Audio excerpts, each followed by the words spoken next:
1879 ईस्वी की 14 मार्च की सुबह जर्मनी के वेक्टबर्म राज्य के उल्म नगर में अल्बर्ट आइंस्टाइन का जन्म हुआ। उनका परिवार युद्धही था लेकिन धार्मिक कट्टरता से दूर था।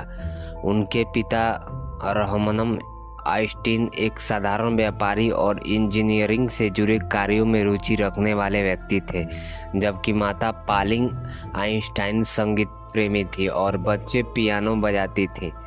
आइंस्टाइन का बचपन सामान्य बच्चों जैसा नहीं था। वे देर से बोलना सीख पाए, इतना कि परिवार को आशंका होने लगी कि बच्चा मानसिक रूप से कमजोर है। स्कूल के शुरुआती वर्षों में वे अक्सर चुप रहते, अपने विचारों में डूबे रहते और शिक्षक उन्हें अनुशासनहीन तथा मंदबुद्धि समझते थे।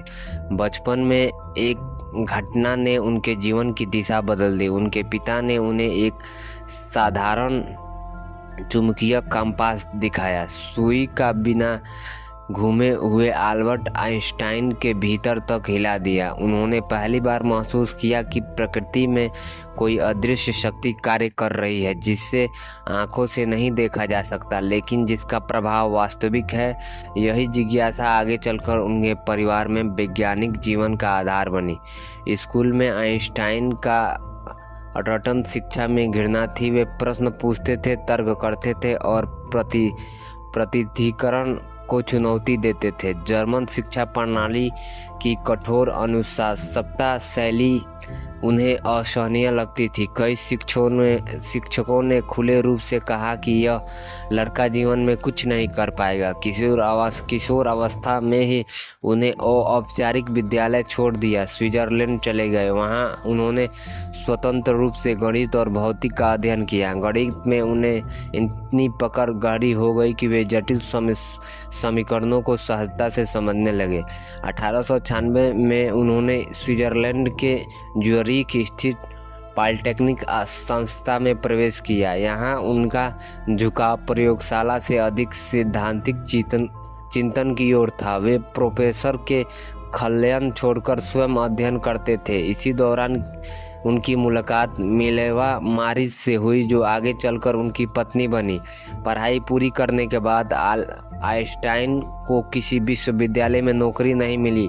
यह उनके जीवन का एक और कठिन दौर था। अतः उन्हें स्विस पेटेंट कार्य में एक साधारण क्लिनिक की नौकरी करनी पड़ी। बाहर से यह नौकरी साधारण थी, लेकिन यहीं बैठकर उनके विज्ञान के इतिहास को बदलने वाले विचार विकसित किए। 1905 ईस्वी में आइंस्टाइन का चमत्कारिक वर्ष कहा जाता है। इसी वर्ष इन्होंने 4 ऐसे शोध पत्र प्रकाशित किए जिन्हें भौतिक की पूरी नींव हिला दी। उन्होंने प्रकाश के कण स्वरूप की व्याख्या की, जिसने क्वांटम सिद्धांत को बल दिया। इन्होंने ब्राउनियम गति का व्याख्या उनके परमाणुओं के अस्तित्व को प्रमाणित किया। उन्होंने विशेष संक्षिप्त सिद्धांत प्रस्तुत किए, जिससे समय और स्थान की परिभाषा ही बदल गई। इसी सिद्धांत से प्रसिद्ध समीकरण E = mc²2 सामने आया, जिसने यह बताया कि द्रव्यमान और ऊर्जा एक ही वस्तु 2 रूप हैं। इन खोजों के बावजूद आइंस्टाइन तत्काल प्रसिद्ध नहीं हुए। धीरे धीरे उनकी पहचान बढ़ती और विश्वविद्यालय में पढ़ाने के लिए बुलाया जाने लगा। 1915 में उन्होंने सामान्य सापेक्ष सिद्धांत प्रस्तुत किए। इस सिद्धांत में उन्होंने बताया कि गुरुत्वाकर्षण कोई साधारण बल नहीं, बल्कि द्रव्यमान के कारण अंतरिक्ष समय की वक्रता का है। यह विचार उनकी क्रांतिकारी था कि उस समय कई वैज्ञानिकों ने इसे समझा ही नहीं पाए। 1919 में एक सूर्यग्रहण के दौरान कई सापेक्ष ने इस सिद्धांत की पुष्टि की और आइंस्टाइन रातों रात विश्व प्रसिद्ध हो गए। प्रसिद्धि के साथ उनके जीवन में कई समस्याएं भी आई।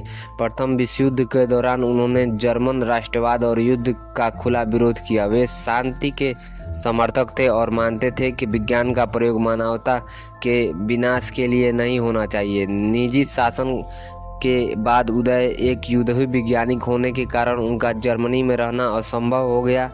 1933 में वे अमेरिका चले गए और प्रिंसटन विश्वविद्यालय में बस गए।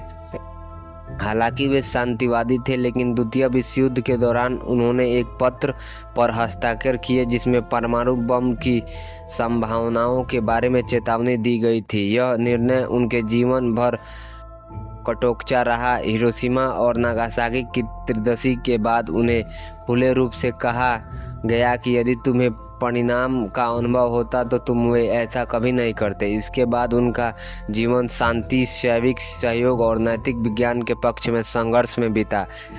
अल्बर्ट आइंस्टाइन का व्यक्तिगत जीवन जटिल था। उनके विवाह टूटे, पारिवारिक संबंध तनावपूर्ण रहे, लेकिन उनका बौद्धिक नियंत्रण सक्रिय रहा। वे जीवन में अंतिम वर्षों तक एकीकृत क्षेत्र सिद्धांत पर काम करते रहे, जिसमें वे प्रकृति के सभी बलों को एक सूत्र में बांधना चाहते थे।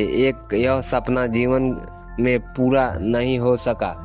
1555 ईस्वी की 8 अप्रैल को अमेरिका के प्रिंसटन नगर में अल्बर्ट आइंस्टाइन का निधन हुआ। उन्होंने इच्छा जताई थी कि उन्हें साधारण ढंग से दफनाया जाए और किसी भी प्रकार का स्मारक न बनाया जाए। वे चाहते थे कि उनके लोग उन्हें पूजा ना करें बल्कि विचारों को समझे। अल्बर्ट आइंस्टाइन का जीवन यह दिखाता है कि सच्ची प्रतिभा अक्सर प्रारंभ में गलत समझी जाती है। एक ऐसा बच्चा जिसे स्कूल में असफल माना गया, वह आगे चलकर मानव इतिहास के सबसे महान वैज्ञानिकों में गिना जाने लगा। उन्होंने न केवल विज्ञान की दिशा बदली बल्कि यह भी सिखाया कि जिज्ञासा, स्वतंत्रता, चिंतन और नैतिक जिम्मेदारियों